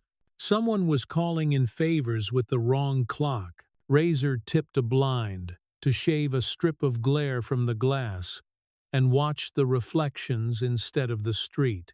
Tank set his palm on the push bar of a side door and felt a faint tremor in the metal from footsteps, buried somewhere under conversation and air. Not yet, he breathed. Linda arrived from the corridor, with a quiet that was all-purpose. She had moved Lisa to a room without a view of the lot and shoved the bed tight to the cinder block, as if a wall could become a hug. A nurse had helped because the nurse had the hearing for a fight long before the noise began. Thomas met Linda's eyes for one breath. "If anything changes, call my name first," he said. She nodded and left him with the kind of trust that knows when a man must stand in a doorway alone. At admissions, the clerk lifted a phone and pressed a number without covering her mouth. Thomas recognized the extension. It was not administration. It was the head of patient services. The same woman whose boy's chain had once snapped under a hill, and whose bicycle Thomas had fixed with a borrowed wrench and a clean line of chain oil. That was not law. That was a choice. The sliding doors parted. 2 suits came in first, with the confidence of men whose jobs usually arrived before their bodies. Jackets that refused to breathe, hair with product, polite aggression, carried like a badge. 2 more followed in hospital coats that had been purchased, not issued, plastic badges on lanyards printed in a font this building did not use. Concern arranged itself on their faces the way a hand arranges itself into a fist and calls it help. Thomas stepped forward a single pace. He did not square his shoulders. He let stillness do the work. "Gentlemen," the first suit said with a tone, "a room is expected to obey. We are here on behalf of the Wellington family to ensure the safety of all parties. Given the malicious media now circulating, we would like to secure any devices or recordings that could further harm a minor The admissions clerk looked up with the tired dignity of someone who had already signed 3 things she would remember. She glanced at the guard station. The guard wore a clipped mustache and honest shoes, and the kind of patience a man earns by checking more identifications than he has eaten hot meals. "This is a hospital," Thomas said. "It has rules. If you want to secure something, you show a court order to the desk calls the administrator calls security. Security calls me because my daughter is a patient, and her name comes first in this building." One counterfeit coat offered a forgiving smile that misplaced his teeth. The guard wore a clipped mustache and honest shoes, and the kind of patience a man earns by checking more identifications than he has eaten hot meals. "It has rules," Thomas said. "Show it to the desk," Thomas said. "And do not say, sir, unless you are prepared to count time the way I do." The guard left his post without hurry and held out his hand. With the authority of repetition, the suit produced a letter that wore a state seal like costume jewelry. The guard read it, then read it again. He lifted his eyes to Thomas, and Thomas saw the small moment a man chooses which truth to stand next to in daylight. He handed the paper to the clerk and spoke low enough for the room, yet clear enough for the record. "This red stamp is a stamp," he said, "but this reads like a lie. Mister." The clerk squared the paper on the counter, lifted the phone again, and spoke into the line. Thomas heard a voice he trusted answer. The clerk did not whisper. Her choice stood in the air like a flag. The elevator chimed down the hall, and soft shoes came with purpose. A woman in a navy jacket walked into the lobby with 2 plain clothes, whose hands knew where to rest and how to be seen. A tiny pin on her lapel kept its own counsel. She took in the suits, the coats, the desk, and the man whose daughter slept behind the wall, and she did not bother to pretend surprise. "We are here to confirm receipt of a package," she told the clerk, voice steady as a form. "Anonymous courier." Chain numbers that ended in the right rhythm. The clerk turned the ledger and tapped 3 entries with a finger that did not shake. The woman checked the lines, checked the clock, and smiled. The small smile of math that behaves. She set a white envelope on the counter and slid it a careful inch. "Receipt copies," she said. "If anyone asks, point to these and then to the clock." She nodded once toward Thomas. It was not gratitude. It was recognition, the kind that says, "We are not allies, but we are in the same weather." He understood. She had not come to defend the evidence. She had come to weigh it and decide whether it was worth the risk it would soon demand from her career. They were watching, not joining. The first suit had brought 3 arguments polished in a bathroom mirror, and none of them fit the room.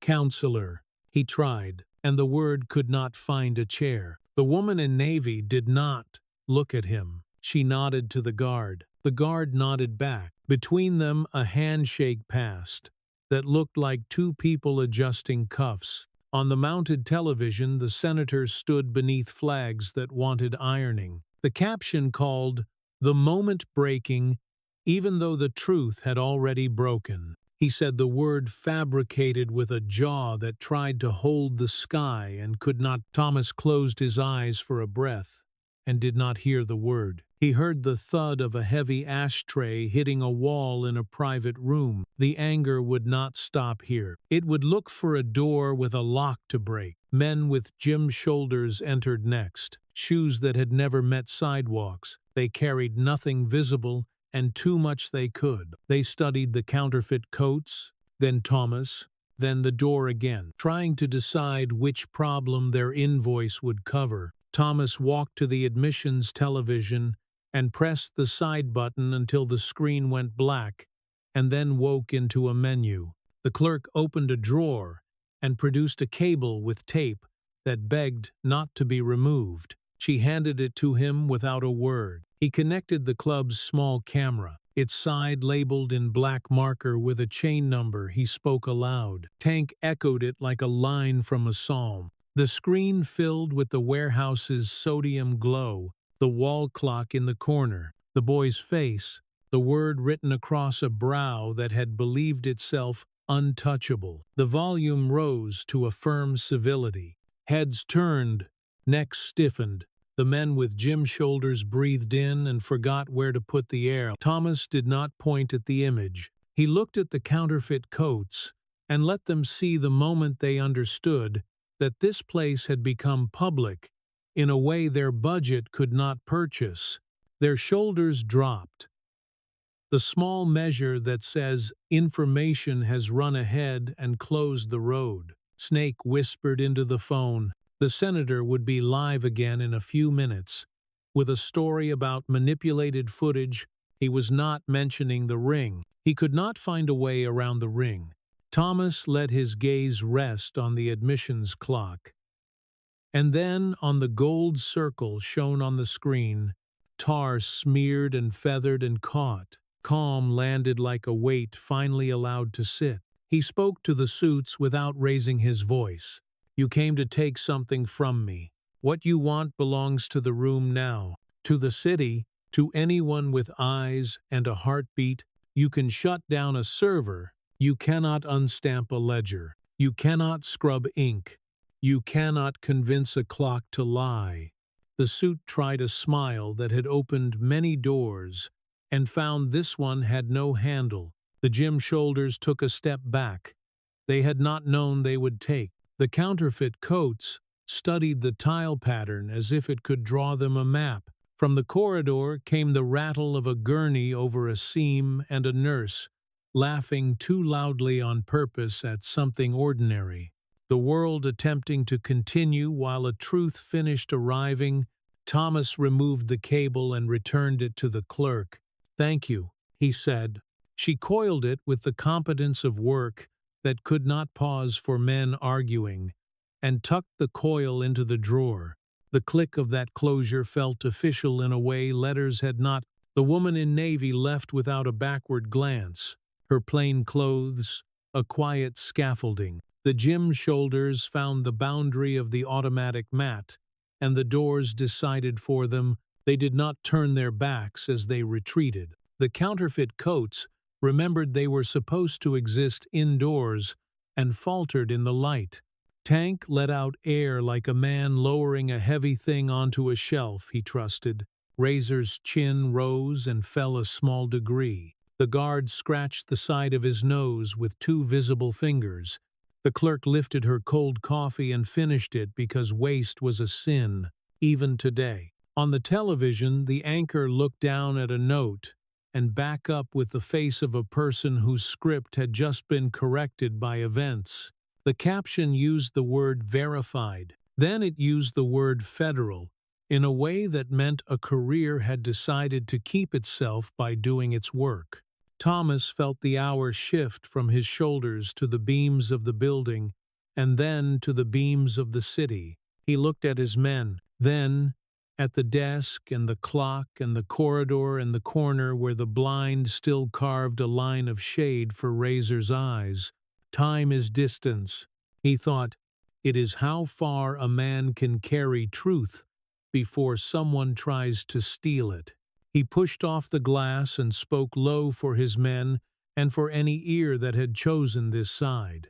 We stay until she sleeps through this. Then we ride to the courthouse and watch a seal open.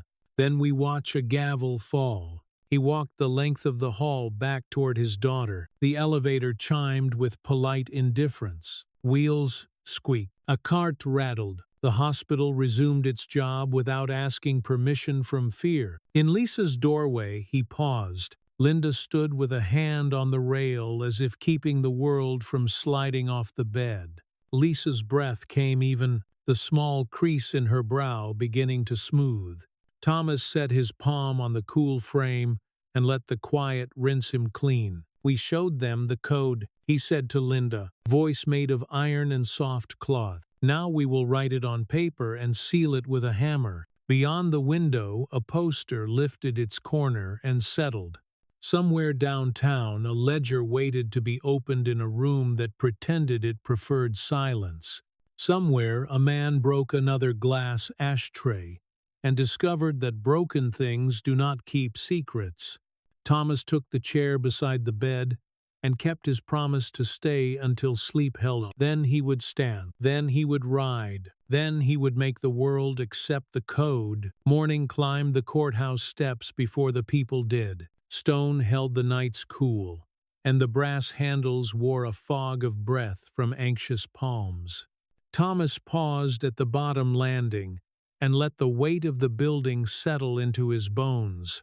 This was not the warehouse and not the hospital hallway. This was a room that liked order, even when order had forgotten truth. Today he needed it to, like both. He moved up with Tank a step behind and Razor a step to the side, their clothes plain as filing paper. No marks, no leather, only the small shoulder bag that held copies and lists, and the quiet math of a clean chain. On the pillars outside, paste still clung where their posters had dried. Paper faces looked down, tar blurred to feather, the word across a boy's brow reading like a verdict that had outrun the judge. Inside, the atrium made its old sounds, shoes on marble, a pen scratching a ledger older than anyone here, an elevator chiming with a politeness that never hurried for any name. The air tasted of polish and dull coffee and patience learned by habit. The records clerk from the west entrance stood behind her book with the steadiness of someone who had chosen a side and meant it. The guard with the clipped mustache watched the door the way a man watches a road he has ridden at night.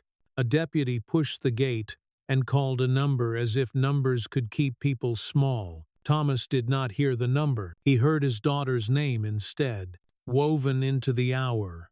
They took seats 3 rows back where they could see the bench and the state seal and the clerk's hands. The woman in the navy jacket sat near the aisle, her legal pad turned sideways, her pen waiting to weigh each word. She did not look over. She looked at the bench like a climber watches a ledge. The judge entered with the posture of a man who visits this room every day and still respects it. Robe plain, collar clean, a face old enough to have seen storms and young enough to remember why roofs exist. He sat, lifted a stack of pages, and looked over them at the benches. The room straightened as if the building itself took a breath. Counsel announced themselves. The district attorney spoke with needle calm. The defense team rose in black with briefcases swollen by confidence and invoices. The judge nodded and set the papers down as if he were setting tools on a bench. The state moved first. The attorney asked the court to take notice of chain documents filed at first light. He asked the clerk to read the entries. She did, voice clear, naming seals and hours and signatures. Each line landed like a stamp. The judge watched the ledger as if ink could move if it were not watched. Defense rose and tried to put wind back into a torn sail. Words like malicious and fabricated reached for air. A letter with a state seal that looked honest from across a room and counterfeit in a ray of light. They spoke of vigilantes and privacy and poison wells and any noun that might frighten a clock into lying. The judge listened like a mechanic listening to a new rattle in an old engine. When they finished, he did not lecture. He asked a single question. Who holds the originals? The woman in navy stood. The annex does. The records office does. The newsroom does. She kept heat out of her voice. The chain is clean. The clocks agree. The clerk has the receipts. The anchors have the footage. If the court prefers to watch at lunch, a stir rolled the benches and sat back down when the room reminded it of where it was. Defense climbed another hill of words. Altered footage, feeding frenzy, foreign hands, a drowning man telling water to apologize. The judge lifted a hand. Counsel, let us see what you want the court to ignore. The bailiff took a drive from a sealed sleeve. The clerk broke the sticker and read the number into the record. A cart was wheeled forward with a screen that had lived here long enough to be trusted. The cable clicked. The silence leaned in. The warehouse arrived in government light. The wall clock in the corner ticked the same invisible rhythm as the courtroom clock above the seal. The boy's face filled the frame, tar dulling the last of the shine. The word on his brow lay black and sure. Audio carried his voice. Names, places, hours.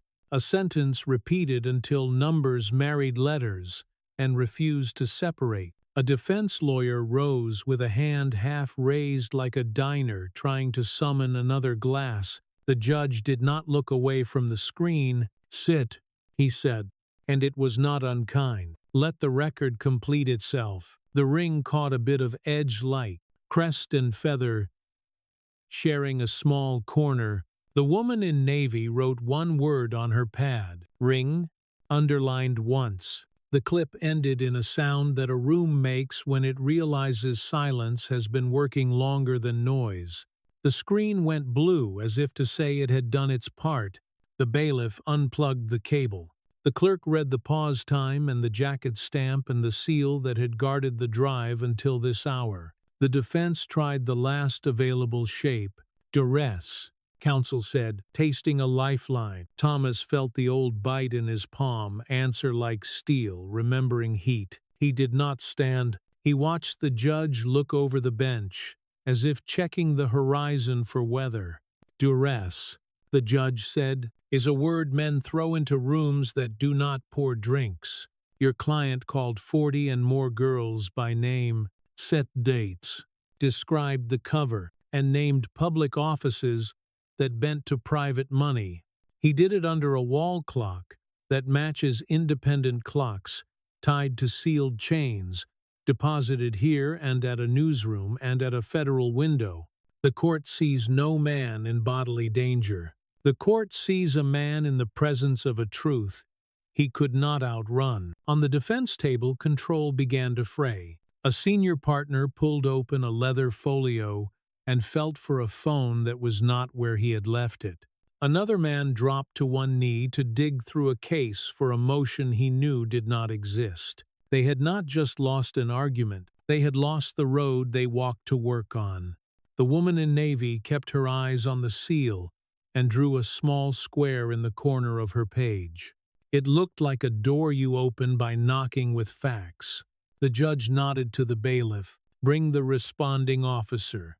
A detective with a shirt he had ironed himself took the stand and read an inventory from a lawful search triggered by the public confession. Devices seized, addresses served, a safe deposit box that smelled like leather and air freshener, a ledger of visits that lined up with nights now marked, cash that looked like charity on a spreadsheet and like bribery in daylight. Objections tapped the glass and slid off. The judge turned to the clerk. Call the son. The side door opened. Brad entered in county khaki and shoes with laces that would never leave this building tied. His head was bare. The word on his brow read clean from the back row. He looked down not from shame but because light had become an enemy and floors did not slope toward him anymore. He sat, and the bench made a sound that rooms remember. Counsel spoke the ritual about assault and humiliation. The judge asked for proof besides a mouth. The mouth had none. The ritual ended without music. The state moved to remand, flight, risk, danger to the community, threat to the integrity of the record. The judge looked at the word on the boy's skin for a spare second, then away, gifting privacy to a scar. Bail denied. The gavel touched wood, not a slam, a certainty. Next, the judge said, the father, defense asked for time. Their client was a public servant and required deference. The judge centered himself in the chair, the way a fact sits where you put it. The court will not arrest a press conference, he said. The court will entertain a motion when one exists. Until then, the state will preserve evidence. Federal partners will investigate the corruption alleged on the record. The woman in navy finally turned her head. Her gaze met Thomas's for a breath. No smile, no threat, only a ledger written in a glance. We will see this through if the beam holds. The gavel's touch was still in the wood when Thomas rose. He breathed in the air of the room and smelled not anger but completion. This was not to make the boy pay. This was to let a child sleep without paying again. They stepped into the corridor, and the courthouse became a small city. Reporters leaned into their microphones like men leaning into wind. Cameras fed faces to screens and pulled them back as headlines. On a wall, a poster had been pasted high enough that boredom could not reach it. The ring flashed once for a lens and then turned into a shadow as someone walked by. His phone buzzed. Snake's message landed with dry satisfaction. The cable channel cut from the senator saying fabricated to the clerk reading a sealed receipt number. The city laughed. Thomas lifted his eyes to the statue outside and to the blindfold cut by a pigeon's shadow. Justice was not blind. Justice was watching television. On the defense bench inside the courtroom, a junior lawyer pawed through a stack he had memorized last night and found nothing for this morning. A senior partner dug for a number that would not answer him now. They were not losing a case. They were losing a business model. Thomas put his palm against a column and felt the slow heart of the stone. He pictured Lisa's room without a window on a parking lot. He pictured the crease between her brows smoothing as honest sleep took ground. He listened to the memory of the gavel, that small sound like a door finally closing after a storm. There would be more. The senator would not wear cuffs today. He would phone lawyers and push friends and call reporters by their first names. His hatred would be public now, the kind that does not obey law. The code would have to be ready for another hour. Thomas set a hand on Tank's arm and another on Razor's. We won the law today, he said.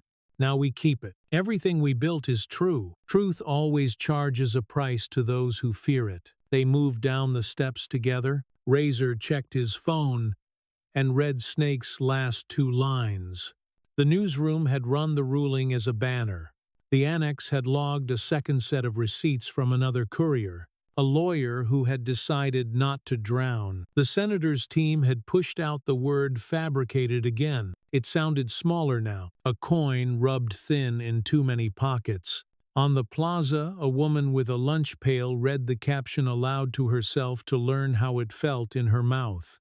A clerk in another cardigan wiped her eyes and told a man that she had just done her job, and doing your job should not feel like a miracle. Thomas breathed and let the day grant him permission to keep going. He did not look for victory. He looked for the right to move his boots toward the hospital. He had it. He took it. They rode back slow through a city that had begun to use its eyes. Sirens sounded elsewhere. Posters lifted a corner and settled flat. Screens repeated and then repeated again. In the van, the quiet had a different shape, less teeth and more spine. At the hospital, he stood in Lisa's doorway and found the small crease almost gone. Linda looked up, the relief in her face, the kind that keeps a person upright. He sat and took his daughter's hand, felt the warmth of a body insisting on its own life. We showed them the code, he said, voice made of iron and cloth. Now we will put it on paper and seal it with a hammer. He held her hand and listened to the soft machines and the distant traffic and the memory of wood touched by wood. The sound was not loud. It was long. It would last longer than noise. He kept his promise to stay until sleep held. Then he would stand. Then he would ride. The city had felt the gavel. It would feel it again. The beam had held. The hour had moved. The work would continue. Autumn settled into the city with light that refused to shout. Leaves clung to brick the color of old copper, and posters on the courthouse pillars had faded to ghosts. The faces were almost gone, but the words still lived under weather like a scar under skin. At the garage, morning came as it always had, with coffee, breathing from a chipped mug, and oil holding its ground in the air. The wall clock swept the seconds with the discipline of a farmer. Thomas stood at the bench and let his hands move through the old ritual. He wiped a wrench that did not need wiping, not to polish it, but to slow his breath until his body remembered the rhythm of patience. He hung the wrench on the hook, with the head turned down, easy to take, hard to forget. On the bench a new chain lay in a neat loop, bright metal catching a narrow blade of light. He fed it through the rear sprocket, and watched each tooth accept the link like a signature. It looked right. It felt right. But the code had taught him that every chain could break if the angle was wrong and the day was lazy. He tightened the axle, checked the slack with 2 fingers, and stepped back. The radio down the hall murmured the long version of what the city already knew. The senator was a defendant, not a benefactor. Numbers arrived in the voice of a man who could read weather without blinking. Years arranged themselves like shelves, 35 for the father, 90 for the son. On another frequency, a soft voice explained the difference between federal time and hope. Thomas turned the dial down until the sound was only current. The law did not need him today. It had grown new legs and was learning to walk without leaning on the wall. Linda came to the doorway with a mug that steamed like good intention. She leaned against the jamb and watched him not clean grease, but clean habit. She set the mug where his hand would find it without looking. "Lisa texted," she said. "Math. Fractions." She asked if she could hate them. I told her she could hate them and do them anyway. That is a useful skill. "How did she sleep?" he asked, though the answer had already set his shoulders lower, like a person who believes tomorrow is not a trick. Linda said. He picked up a small envelope from the corner of the bench and handed it to her. The courthouse mailed a copy for the file.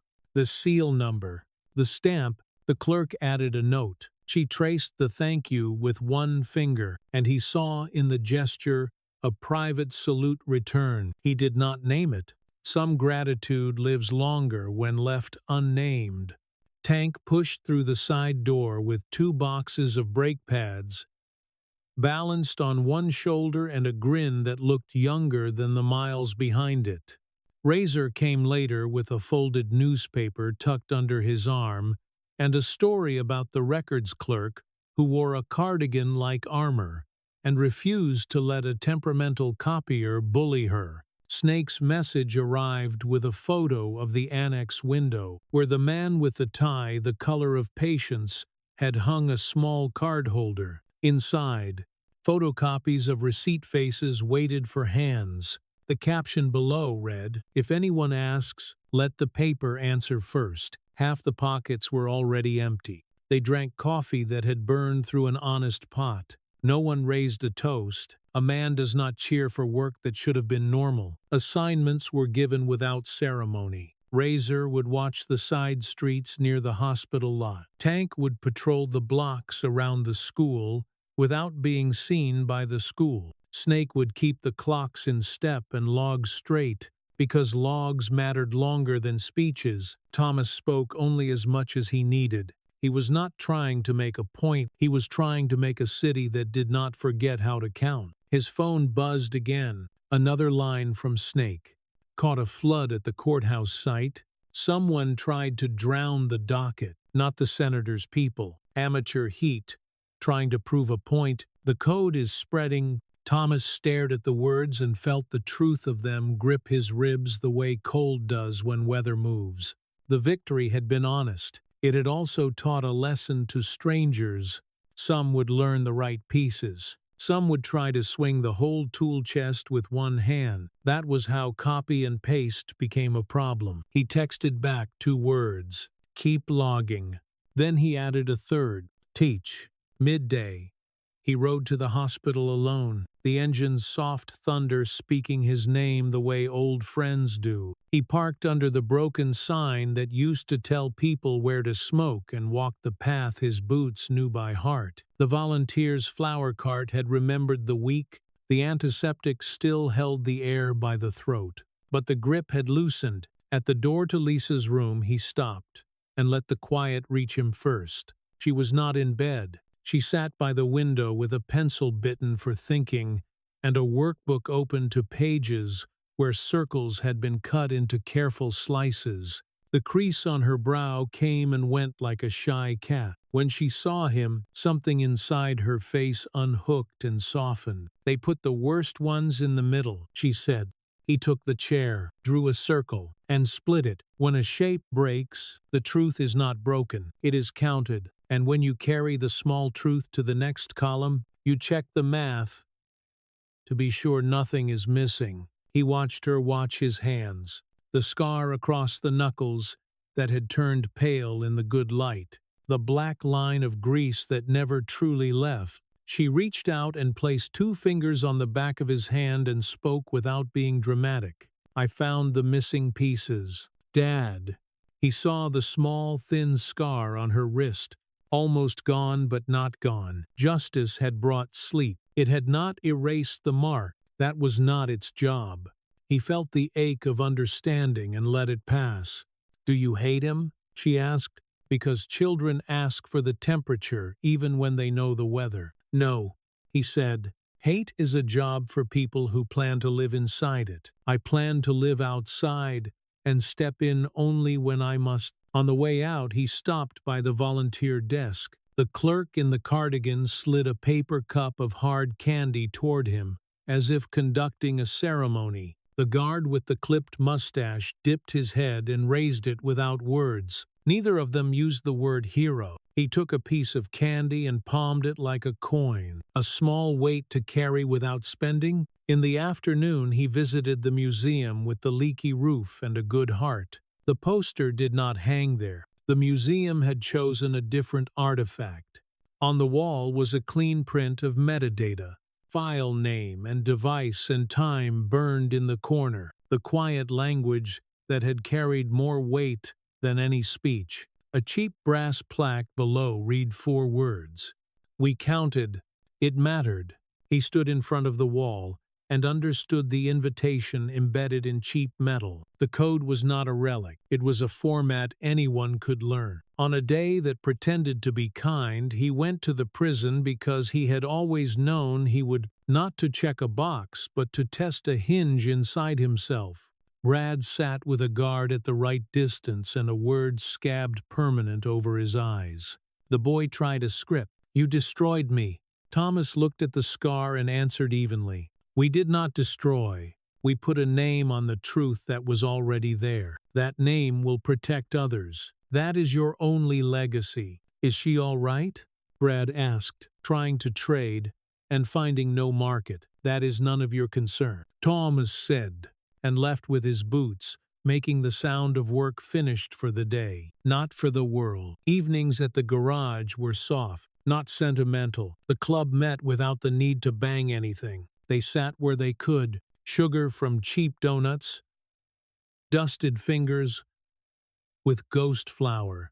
Assignments were written on cardboard torn from a box, because paper makes truth refuse to wander. Outside, rain stitched the roof and brought the smell of highway up into air.